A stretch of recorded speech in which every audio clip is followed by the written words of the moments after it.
Is there an area of your creativity that feels stuck, draining, or even overwhelming right now? Maybe you started with passion and excitement, but lately it just feels exhausting. You might even feel like you're questioning whether you want to even continue at all. Well, what if it's not that you're making the wrong thing or doing the wrong project, but it's just the wrong process? What if we don't need to just be creative in what we do, but also in how we do it?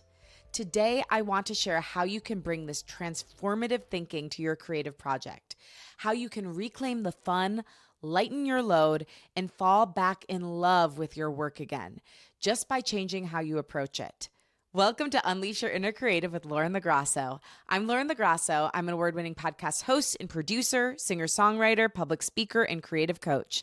This show sits at the intersection of creativity, mental health, self-development, spirituality, and it is meant to give you tools to love, trust, and know yourself enough to claim your birthright to creativity and pursue whatever it is that's on your heart. Before we get into the pod, I want to remind you that I do offer creative coaching. So if you love my style here, I know you'll love my style of coaching. If you're interested in unleashing your creativity, sharing your creative project with the world, and or finally going after your biggest dreams, it would be my honor to help you. You can email me at lauren.lagrasso@gmail.com to set up a free discovery call or go to my website on the contact page and select coaching. I can't wait to help you unleash your inner creative and find your authentic voice. Okay, now to the topic, which is a juicy one. It is why you need to be creative, not just in what you do, but also in how you do it. Now, I came to this topic, as usual, from my own life and creative journey, actually from this podcast. You may not know it because I never talked about it publicly, but maybe a little less than a year ago, I started feeling really burnt out on the podcast. My resources had gone down. The funding that I have for the show had just reduced greatly. I was exhausted from doing all the prepping and booking and quality controlling so many episodes a week. I was not having enough fun. It was feeling like work. And it just was feeling like it was too much to hold. And you know how much I love this show. The show is my baby. I've been doing it for 6 years. But I just knew at that point that if I kept doing it the way I was doing it with the resources that I had, I was going to burn out and begin to resent it. And so I seriously thought for a while of either pausing the show or maybe quitting it indefinitely because I couldn't think about how I could possibly keep going that way. It just wasn't going to work. If I kept doing it the way I had been doing it, even though I loved what I was doing, I do love interviewing and doing these recordings and producing this show for you weekly. But the process of it was so overwhelming that I felt like I cannot possibly go on. And then I realized, wait a second, I love doing the show. So it's not the what that's wrong, but it's the how, the process that isn't working for me. So I realized, okay, I've been so creative in doing the show, coming up with new content every week, at that point doing almost 300 episodes, but I haven't been applying my creativity to the how at all. And so I realized I didn't need to stop the show. What I needed to do was start thinking about what could make it more sustainable, less expensive to produce, and more fun.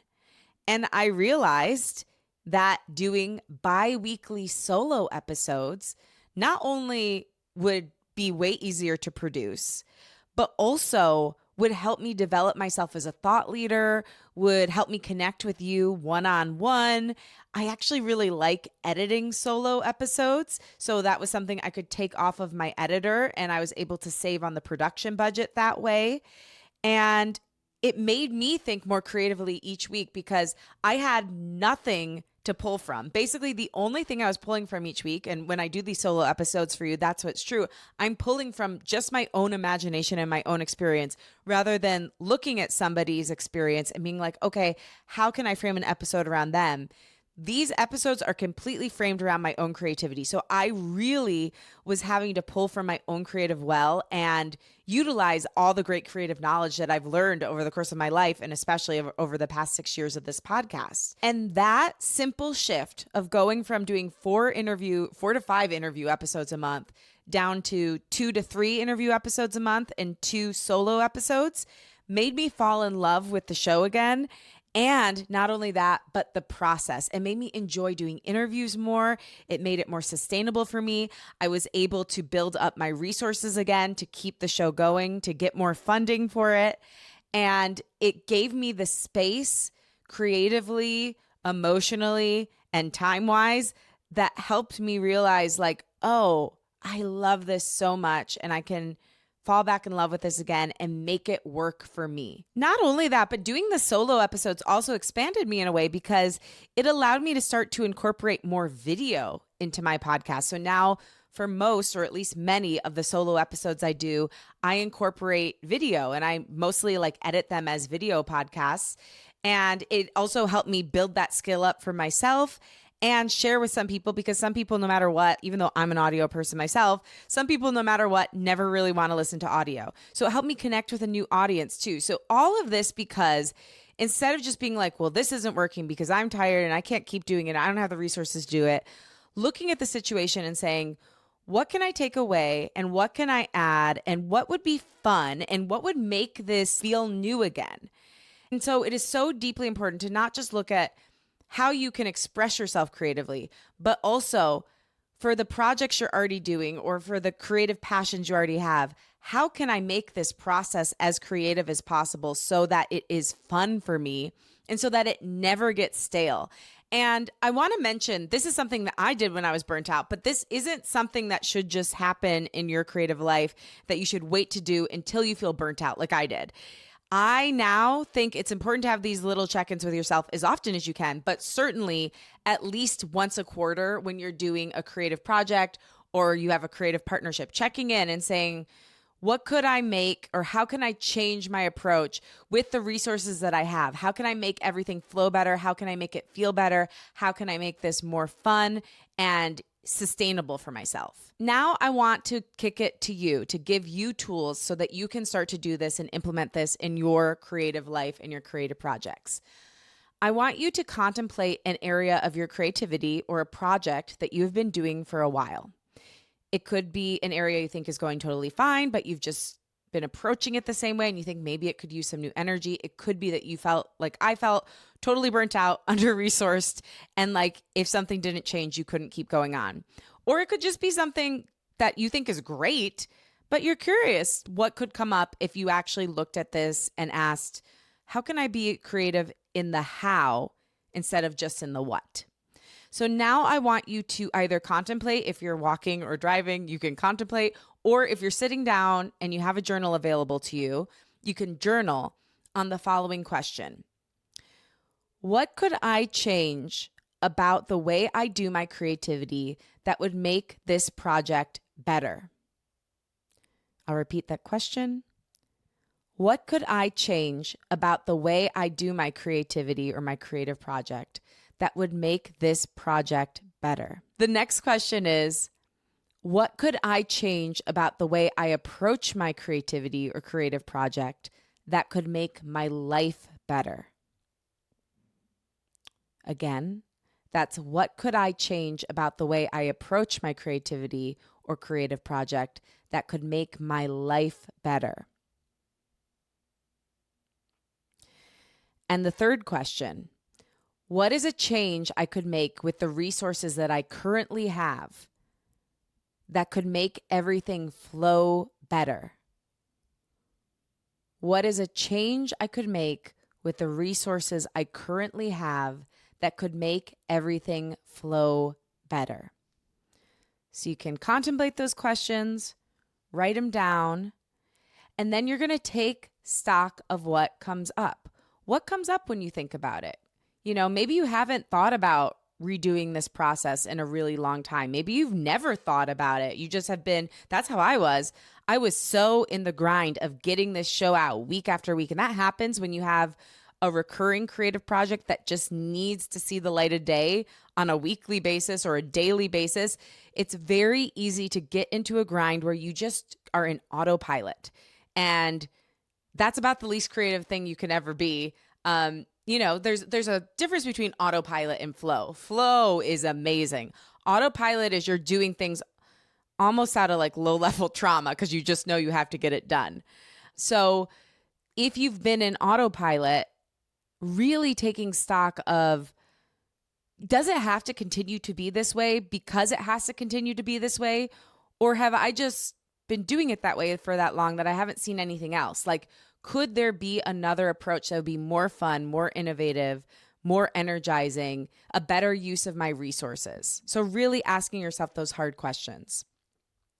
And then really look at what comes up. Look at all the options. Think of as many options as you can for how to approach this project in a way that feels better, flows better, is more cost effective, and then try it. A big part of this is not being afraid to try it. I mean, I had fear around that. I thought, well, what about all the people that like the guest episodes? What if they stop listening? What if they get upset because I've been showing up with episodes that range from 45 minutes to an hour for years, and now I'm coming to them with shorter episodes or episodes that are just my voice? What if they don't like it? A big part of it is just not being afraid to try and knowing you're doing it for yourself. And if you have a consumer-facing project or business, the people that have been listening to you, buying from you, watching your stuff, they're going to, if they get you and you've been showing up authentically, they're going to keep showing up for you, even if you're now showing up in this different way. And if not, that's okay. There's new people that will come along. When I started doing the minisodes and when I started doing more solo episodes, new people showed up in my audience. And guess what? Those people were more engaged with my audience because it was my voice every other week instead of me always platforming somebody else. So as long as you've been showing up authentically and this new iteration you do is a continuation of your authentic voice, people are going to keep being interested and showing up for it. And maybe you'll even get new people along the way. Yes, if your project or product is of service, you do want to make sure you're continuing to give value to your audience. But at the end of the day, what is any of this for if it doesn't feel good, if it doesn't feel joyful to you? The creative life is not always easy, as we all know. So this is really about you and making your creative projects or work more fun, sustainable, or interesting to you.